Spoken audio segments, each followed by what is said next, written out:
அனைவருக்கும் வணக்கம் மக்களே. எல்லாரும் எப்படி இருக்கீங்க? நல்லா இருக்கீங்களா? இந்த வீடியோவில் நம்ம என்ன பார்க்க போகிறோம் அப்படின்னா, எங்கள் அக்காவோட மாமனார் இறந்துட்டாங்க. ஸோ அவங்களோட ஆறுதல் கூட்டத்திற்கு நானும் எங்கள் அப்பாவும் நைட்டு போயிருந்தோம். காலையில் விடிஞ்சோடனே அக்கா, அண்ணன், மச்சான் எல்லாருமே வந்துட்டாங்க. நைட்லேருந்து அங்கே முடிஞ்சு நாங்கள் இருந்த எல்லா கதையுமே தான் இந்த ஒரு வீடியோ மூலயமா நான் சொல்ல போகிறேன். வீடியோவை ஸ்கிப் பண்ணாமல் கடைசி வரைக்கும் பாருங்கள். இதில் இன்னொரு துக்க செய்தி என்ன அப்படின்னு கேட்டிங்கன்னா, எங்கள் அக்காவோட மாமனாரோட ஆறுதல் கூட்டத்துக்கு நாங்கள் போயிருந்தோம். அவங்களோட ஆறுதல் கூட்டம் முடிஞ்சு ஒரு 3 நாள் கழித்து எங்களுக்கே இந்த ஊரே ஆறுதல் சொல்கிற மாதிரி ஒரு நிகழ்வு நடந்து போச்சு. அந்த நிகழ்வு என்னன்னு நான் வீடியோவோட கடைசியில் சொல்கிறேன். அது சாதாரணமான நிகழ்வு கிடையாது. எங்கள் வாழ்க்கையை புரட்டி போட்ட ஒரு நிகழ்வுன்னு சொல்லலாம். யார் நமக்கு ஆறுதல் சொல்லுவா, நம்மளுக்கு யார் நமக்கு இருக்கா அப்படின்னு ஒரு கொஸ்டினே அது கொண்டுட்டு வந்துட்டு அந்த நிகழ்வு நான் அந்த வீடியோவோட கடைசியில் கண்டிப்பாக சொல்கிறேன். இப்போது அக்காவோட மாமனாரோட ஆறுதல் கூட்டத்திற்கு தான் நாங்கள் போயிருக்கோம். அக்காவோட மாமனார் எனக்கும் மாமனார் மாதிரி தான். ஆனால் எங்கள் அத்தா எப்பயுமே எங்களை ஒரு கொழுந்தியா அப்படின்னு பார்க்கவே மாட்டார். எங்கள் அத்தா எப்பயுமே சரி எங்களை அவங்க பொண்ணு மாதிரி தான் பார்ப்பாங்களே. நானே எங்கள் அத்தானை சில நேரத்தில் கிண்டல் பண்ணுறப்ப எங்கள் அத்தா போனதுக்கு அப்புறமா எங்கள் அக்கா சொல்லுவாங்க, மச்சானை கிண்டல் பண்ணாதீங்க, மச்சான் அந்த பிள்ளைங்களாம் எனக்கு என்னோடய பொண்ணு மாதிரி எஸ்தர் அப்படின்னு எங்கள் அக்காட்ட அடிக்கடி எங்கள் பெரிய அத்தா சொல்லுவாங்களாம். அதெல்லாம் கேட்கும்போது ரொம்ப சந்தோஷமாக இருக்கும். இந்த டான்ஸ் ஆடுறாங்க இல்லையா, அந்த டான்ஸ் ரொம்ப ஒரு புதுவிதமாக இருந்துச்சு. அந்த ஊருக்கு போகிறப்ப காலையில் கூட்டம், நைட்டு அந்த ஊரில் இருக்கிற எல்லா லேடிஸும் இந்த மாதிரி சேர்ந்து ஒரு பாட்டு பாடி அந்த பாட்டுக்கு இப்படி ஒரு டான்ஸ் பண்ணினாங்க. இது மாதிரி ஒரு வழக்கத்தை நானே பார்த்தது கிடையாது. அக்கா பசங்க, அண்ணி பசங்க எல்லாருமே நைட்டு தூங்குறதுக்கு தலைவாணிலாம் காணும்னு சொல்லிட்டு இது மாதிரி அரிசி மூட்டையெல்லாம் தூக்கி வச்சு அதெல்லாம் படுத்துட்டு நல்லாவே ஃபன் பண்ணாங்க. காலையில் ஒரு 5:30 மணிக்கெலாம் எழுப்பி விட்டாங்க. இது மாதிரி ஒரு 5:30 மணி 6 மணி பகலை பார்த்தே ரொம்ப நாள் ஆகுது. ஏன் அப்படின்னா எப்பயுமே தூங்குவேன். காலேஜ் டைமில் தூங்கும் போதே எங்கள் அப்பா என்னை ஒரு 7 மணிக்கு தான் எழுப்பி விடுவாங்களே. ஒரு பக்கம் மதிய சாப்பாட்டுக்கு ரெடி பண்ணிகிட்டு இருந்தாங்க, மறுபக்கம் காலை டிஃபனுக்கும் ரெடி பண்ணிகிட்டு இருந்தாங்க.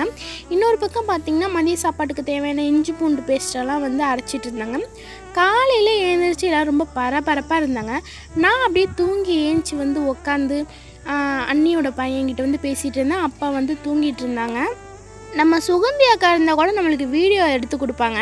அவங்களும் இல்லாமல் நைட்டு நானும் அப்பாவும் மட்டும் போயிட்டோமா, அதனால் வீடியோ எடுக்கிறதுக்கு வேறு இந்த சின்ன பசங்கள்கிட்ட வேறு நான் ரொம்ப கெஞ்ச ஆரம்பிச்சிட்டேன். தம்பி எனக்கு ஒரு வீடியோ மட்டும் எடுத்து கொடுடா அப்படின்னு சொல்லிட்டு. அப்புறம் ஏன்க்கா வீடியோன்னு கேட்டப்போ நான் ஒரு யூடியூபர்டா அப்படின்னு சொல்லிட்டு அவங்கள்ட்டலாம் சின்னதாக ஃபன் பண்ணிவிட்டு அப்படியே இருந்தேன். காலையில் வழக்கம் போல் வாசல்லாம் கூட்டி தண்ணிலாம் தெளிச்சிட்டு இருந்தாங்க. நான் அப்படியே எங்கள் அக்கா பசங்களோட பேசிட்டு கொஞ்ச நேரம் அப்படியே இருந்தேன். காலை டிஃபன் ரெடி பண்ணிகிட்டு இருந்தாங்க. எனக்கு தெரிஞ்ச முகங்கள் யாருமே அங்கே இல்லை. இருந்தாலும் அங்கே உள்ளவங்க எல்லாருமே என்கிட்ட ரொம்பவே அன்பாக பேசினாங்க. எப்பயுமே சரி, நம்ம ஒரு இடத்துக்கு போகிறோம் அப்படின்னா நமக்கு தெரிஞ்சவங்களோட போகிறதுக்கும் தெரியாதவங்களோட போகிறதுக்கும் நிறையவே வித்தியாசம் இருக்குது. நம்ம தெரிஞ்ச வீட்டுக்கு போனாலுமே அங்கே நமக்கு தெரிஞ்சவங்க இருந்தால் தான் நம்மளுக்கு சந்தோஷமாக இருக்கும். நம்மளோட சிப்ளிங்ஸ், நம்மளோட கசின்ஸ் யாராச்சும் நம்ம கூடவே இருந்தால் இன்னும் ஜாலியாக இருக்கும். அக்காவோட மாமனாரை நான் மாமானே இது வரைக்கும் கூப்பிட்டதே கிடையாது. சின்ன பிள்ளையில் நான் எப்படி கூப்பிட்டேன்னு எனக்கு மறந்துட்டு. ஆனால் நான் பெரிய பொண்ணாக வளர்ந்ததுக்கப்புறமா எங்கள் அக்காவோட மாமனாரை நான் ஐயான்னு தான் சொல்லி நான் கூப்பிட்ருக்கேன். நிறைய தடவை அவங்கள்ட்ட நான் பேசியிருக்கேன். ஆனால் பேசும்போதெல்லாமே ஐயா ஐயா அப்படின்னு தான் சொல்லி நான் கூப்பிடுவேனே. அக்காட்ட கேட்கும் போதுமே நான் அப்படி தான் கேட்பேன், ஐயா எப்படி இருக்காங்க, ஐயா என்ன பண்ணுறாங்க அப்படின்னு தான் நான் கேட்பேன். நான் ரொம்ப குட்டி பிள்ளையாக இருந்தப்போ எங்கள் அக்காவுக்கு கல்யாணம் ஆச்சு. அதாவது நான் ரொம்ப சின்ன பிள்ளையாக இருப்பேன். எனக்கு ஒரு 5 வயசுலேயே எங்கள் பெரிய அக்கா கல்யாணம் பண்ணி கொடுத்துட்டாங்க. நான் ஒரு 11th படிக்கிறப்ப தான் என்னோடய 2வது அக்கா கல்யாணம் பண்ணி கொடுத்தாங்க. ஆல்ரெடி நாங்கள் 4 பேர் அக்கா தங்கச்சின்னு நான் வீடியோவில் நிறைய தடவை சொல்லியிருக்கேன். எங்கள் பெரிய அத்தானுக்கு ஒரே ஒரு தங்கச்சி மட்டும்தான். எங்கள் பெரிய அத்தானும் அவங்க தங்கச்சி மட்டும்தான் அவங்க வீட்டில். அவங்களுக்கு தம்பிலாம் யாருமே கிடையாது. எங்களுக்கு அங்கே போனால் எந்த ஒரு என்டர்டெயின்மெண்ட்டும் கிடையாது. அவங்க கொஞ்சம் டவுனில் இருக்காங்க. இப்போது அவங்க வில்லேஜுக்கு வந்தால் கொஞ்சம் ஜாலியாக என்ஜாய் பண்ணலாம். எப்பயுமே நான் ஒரு ஹேர் ஸ்டைல் பண்ணுறதை விட ஒரு ஃபங்க்ஷன் டைம் அப்படின்னா யாராவது எனக்கு ஹேர் ஸ்டைல் பண்ணி விட்டால் தான் எனக்கு ரொம்ப பிடிக்குமே. அப்படி தான் இன்றைக்கி எங்கள் அண்ணியோட பொண்ணுக்கிட்ட நான் ஹேர் ஸ்டைல் பண்ணிட்டேன். இப்போது நான் வந்து சமையல் மாஸ்டர்கிட்ட போய் அண்ணன் உங்களை ஒரு வீடியோ எடுத்துக்கவா அப்படின்னு நான் கேட்டேன். அவங்க மாற்றி மாற்றி வந்து சிரிச்சிட்டு இருந்தாங்க. எங்கள் சேனலில் போட்டால் டக்கு டக்குன்னு வியூஸ் போயிடுண்ணா அப்படின்னு சொல்லவும், சரிம்மா நீ எடுத்துக்கோ அப்படின்னு சொல்லிட்டு என்னோடய சேனல் ஐடி நேம் எல்லாத்தையுமே வந்து கேட்டாங்க. நாங்கள் எல்லாருமே சப்போர்ட் பண்ணுறோம், சப்ஸ்கிரைப் பண்ணுறோம் அப்படின்னு கூட எங்கிட்ட வந்து சொன்னாங்க. ரொம்ப பரபரப்பாக வந்து சமைச்சிக்கிட்டு இருந்தாங்க. அவங்க பரபரப்பாக சமைச்சதுனால நான் வந்து அவங்கக்கிட்ட அதிகமாக வந்து வார்த்தை கொடுக்கல. வீடியோலாம் எடுத்து முடிச்சதுக்கப்புறம் தான் தெரியுது அவங்களில் ஒரு சில பேர் வந்து எங்கள் பெரியத்தானோட கசின்ஸ் அப்படின்னு சொல்லிட்டு. எங்கள் பெரியத்தா ஊருக்கெலாம் போனால் காலையிலே வந்து 5 மணிக்கெலாம் ஏஞ்சிடணும். 6 மணி வரைக்கும் பொம்பளை பிள்ளைங்க அந்த ஊரில் தூங்கவே கூடாதுன்னு சொல்லுவாங்க. அவங்க அப்படியே ரொம்ப பரபரப்பாக சமைச்சிட்டு இருந்தாங்க. மறுபக்கம் பார்த்திங்கன்னா எங்கள் 2வது அக்கா, மச்சான், எங்கள் சுகந்தி அக்கா, பபி, சாய்னா எல்லாருமே வந்துட்டாங்க. திருச்சி டு கேவலூர் ட்ரெயினில் தான் அவங்க வந்திருக்காங்க. ஜங்ஷனில் இறங்கி அவங்க ஆட்டோவில் வந்திருக்காங்க. அவங்க எல்லாரையும் பார்க்கவும் எனக்கு ரொம்பவே சந்தோஷமாயிட்டு. நம்ம ஃபேமிலி மெம்பர்ஸில் காலையிலேருந்து யாருமே பார்க்காம நம்ம கண் ரொம்ப காஞ்சி கிடந்தது. இப்போது நம்ம தம்பி, பாப்பா, அக்கா, மச்சான் எல்லாரையும் பார்த்துட்டோமேனுங்கிற சந்தோஷத்தில் நானும் அப்படியே பபியை தூக்கி கொஞ்சிட்டு இருந்தேன். ரொம்ப நாள் கழித்து நான் வந்து பபியை பார்க்குறேன். அவன் என்னை மறந்துருப்பான்னு தான் நினச்சேன். ஆனால் அவன் என்னை மறக்கவே இல்லை.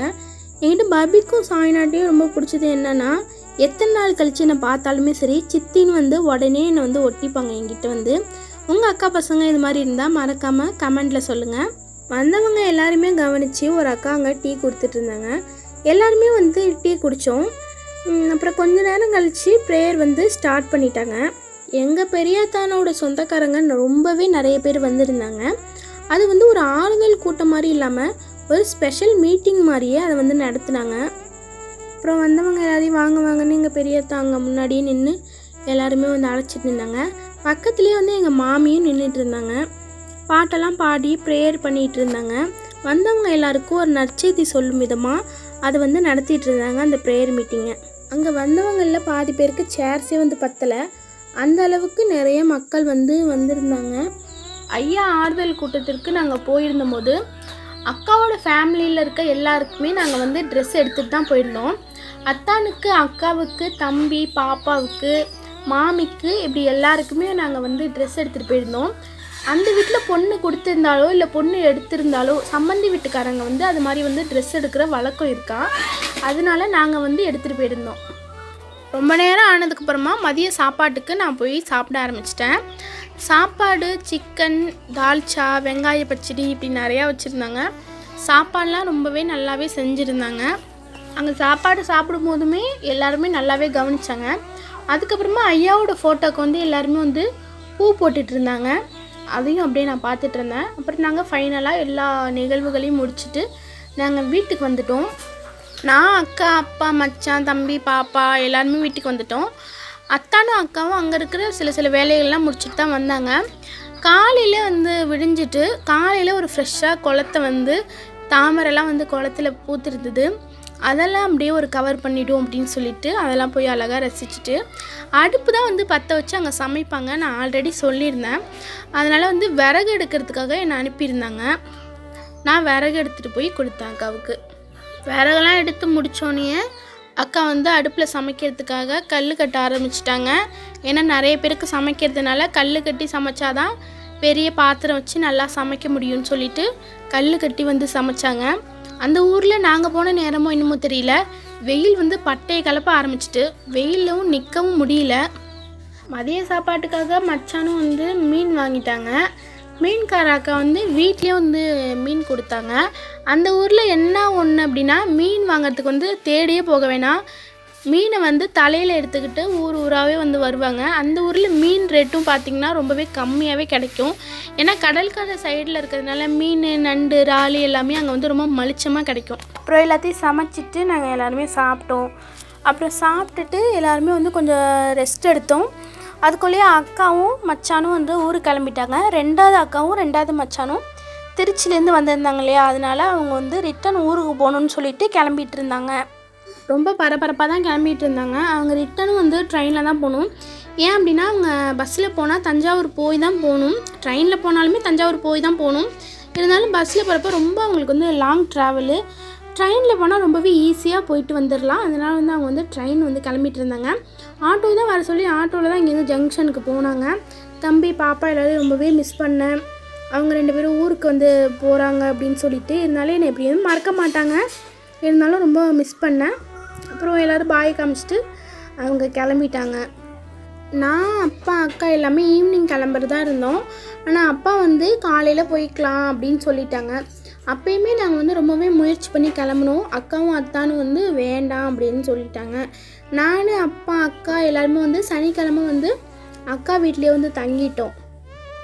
அக்காவும் மச்சானும் ஊருக்கு கிளம்பிட்டாங்க. அவங்க போனதுக்கப்புறமா எங்கள் பெரிய மச்சான் வந்து சிக்கன் வந்து எடுத்துகிட்டு வந்தாங்க. அது அக்கா வந்து மசாலா போட்டு அக்கா வந்து சிக்கன் வந்து பொரிச்சிட்டு இருந்தாங்க. இன்னொரு பக்கம் பார்த்திங்கன்னா சிக்கன் வந்து குழம்பு வச்சுட்டு இருந்தாங்க. அவங்க வறுத்து வைக்க தம்பி பாப்பா எடுத்துகிட்டு போய் காலி பண்ணிக்கிட்டே இருந்தாங்க. அதுக்கப்புறம் ஃபைனலாக எல்லா வேலையும் முடிஞ்சிட்டு ஈவினிங் ஆகிட்டு என்ன தான் டீ போட சொன்னாங்க. அவங்க வீட்டில் டீ போடுறது தான் எனக்கு ரொம்ப பிடிக்குமே. டீ போடுறது பிடிக்காது, அந்த வீட்டில் போடுற டீ ரொம்ப ரொம்ப பிடிக்கும். ஏன் அப்படின்னா எங்கள் பெரியக்கா வீட்டில் வந்து வெல்லம் போட்டு தான் வந்து டீ குடிப்பாங்க. அந்த வெல்லம் போட்டு டீ வந்து ரொம்ப ரொம்ப பிடிக்கும் எனக்கு. வந்து யார் டீ போட்டாலும் சரி, டீ போட தெரியாதவங்களே டீ போட்டாலும் சரி, அந்த வெல்லம் போட்ட டீ வந்து அவ்வளோது ஒரு டேஸ்ட்டாக இருக்கும். எங்கள் 2வது மச்சான் வீட்டுக்கு போனால் வந்து அந்த வீட்டில் போடுற டீ ரொம்ப பிடிக்கும். ஆனால் அந்த வீட்டில் வந்து ஏலக்காய் வந்து நிறையா வச்சுருப்பாங்க, நட்ஸ்லாம் வாங்கி வச்சுருப்பாங்க. அதனால் ஏலக்காய் போட்டு வந்து டீ போடுவோம். எங்கள் வீட்டில் போடுற டீயுமே எனக்கு ரொம்ப பிடிக்கும். நாங்கள் எப்படி இருந்தாலும் அட்ஜஸ்ட் பண்ணிப்போம். ஆனால் அந்த வீட்டில் வெல்லம் போட்டு டீ குடிக்கிறதுனால எனக்கு ரொம்பவே பிடிக்கும். டீ வந்து என்ன தான் வந்து டீ போட சொல்லியிருந்தாங்க. நான் வந்து எல்லாருக்கும் வந்து டீ போட்டுட்டு இருந்தேன். அந்த வீட்டில் வந்து லிட்டர் கணக்கில் தான் அதேமாதிரி பால் வாங்குவாங்க. சர்ச்லேயும் வந்து நிறைய பேர் வந்து தங்கியிருப்பாங்க. அதனால எல்லாருக்குமே வந்து சேர்த்து தான் டீ போடணும். டீ போடுறது கொஞ்சம் பெரிய வேலை மாதிரி தான் இருக்கும். பானையில் தான் டீ போடணும், அப்புறம் அதை வடிகட்டணும், அப்புறம் அது எல்லாருக்கும் எடுத்துகிட்டு போய் சர்வ் பண்ணணும். டீ வந்து டேஸ்ட் பண்ணேன், நம்ம டீ போடுறோம் நல்லா இருக்கணும் அப்படின்னு சொல்லிட்டு டீ டேஸ்ட் பண்ணதுக்கு ரொம்பவே நல்லா இருந்துருச்சு. ஏன் அப்படின்னா டீ போட தெரியாதவங்களும் டீ போட்டாலும் இந்த வெள்ளை டீ வந்து அவ்வளோ ஒரு டேஸ்ட்டாக எம்மியாக வந்து இருக்கும். டீ போட்டு ஃபைனலாக எல்லாருக்கும் எடுத்து போய் சர்வ் பண்ணியாச்சு. நைட்டு டின்னருக்கு வந்து சப்பாத்தி போட்டு அந்த சிக்கன் கிரேவி வச்சு நாங்கள் வந்து சாப்பிட்டோம். நாங்கள் வந்து இன்றைக்கி நைட்டே தான் ஊருக்கு கிளம்பலான்னு சொன்னோம் அப்பாட்ட. ஆனால் வந்து அப்பா வந்து கேட்கவே இல்லை. காலையில் 6 மணிக்கெலாம் அக்கா வீட்டிலேருந்து நாங்கள் வந்து பஸ் ஏறிட்டோம். 6 மணிக்கு பஸ் ஏறி நாங்கள் கரெக்டாக எங்கள் ஊருக்கு கரெக்டாக 9 மணிக்கெலாம் வந்து போயிட்டோம். 9 மணிக்கு போயிட்டு 10 மணிக்கு சர்ச்சுக்கு போயிட்டு 11 மணிக்கு ஹாஸ்பிட்டல் போனோம். கரெக்டாக 12 மணிக்கெலாம் அப்போ வந்து இறந்துட்டாங்க. அது வந்து ஒரு பெரிய சோகத்தையும் உண்டாக்கிட்டு, இன்றைக்கே நம்ம வீட்டுக்கு போயிருந்தால் கொஞ்சம் நல்லா இருந்திருக்குமோ அப்படின்னு எங்களுக்கு அந்த தோணல் வந்து வந்துட்டு ரொம்பவே வந்து அதிர்ச்சியாக வந்து ஆகிட்டு. எந்த எதிர்பார்ப்புமே இல்லை. ரொம்பவே நல்லா இருந்தாங்க. உடம்பு சரியில்லைன்னா எங்ககிட்ட சொல்லலை, ஒன்றுமே சொல்லலை. யதார்த்தமாக ஹாஸ்பிட்டல் கூட்டிகிட்டு போனோம். கால் நடக்க முடியலன்னு சொன்னாங்கன்னு சொல்லிட்டு இப்படி ஆயிட்டு. ஏற்கனவே எங்களுக்கு வந்து அம்மா கிடையாது. அம்மா இல்லாமல் தான் நான் வந்து சின்ன பிள்ளைலேருந்தே வந்து வளர்ந்தேன். நான் குழந்தையா இருக்கும் போதே எங்கள் அம்மா வந்து இறந்துட்டாங்க. அக்கா, அண்ணன், அப்பா இவங்க மட்டும்தான் எனக்காக இருந்தாங்க. இப்போ அப்பாவும் இல்லை. இப்போ வந்து அம்மா அப்பா இல்லாத ஒரு அனாதை பிள்ளைங்க மாதிரி நாங்கள் வந்து ஆயிட்டோம். இனிமேலுக்கு எங்களுக்கு வந்து யாருமே கிடையாது. எங்களுக்கு நாங்கள் தான், அக்கா அண்ணன் நாங்கள் வந்து சமாதானமாக ஒரு வீட்டில் வந்து இருந்துக்கணும். இப்படி இந்த மாதிரி ஒரு நிலமை ஆகும்னு சொல்லிட்டு கொஞ்சம் கூட நினச்சி பார்க்கவே இல்லை. ரொம்ப கஷ்டப்பட்டு தான் வீடியோலாம் வந்து போட்டுட்ருக்கேன். சப்போர்ட் பண்ணுங்கள், சப்ஸ்கிரைப் பண்ணுங்கள். வீடியோ பிடிச்சிருந்தால் லைக் பண்ணுங்கள். உங்களோட கமெண்ட்ஸ் ஏதாச்சும் இருந்தால் எங்களுக்கு வந்து கமெண்ட் பாக்ஸில் வந்து சொல்லுங்கள். எனக்கு வந்து கொஞ்சம் சப்போர்ட் பண்ணுங்கள். இந்த வீடியோ பார்த்த அனைவருக்கும் மிக்க நன்றி.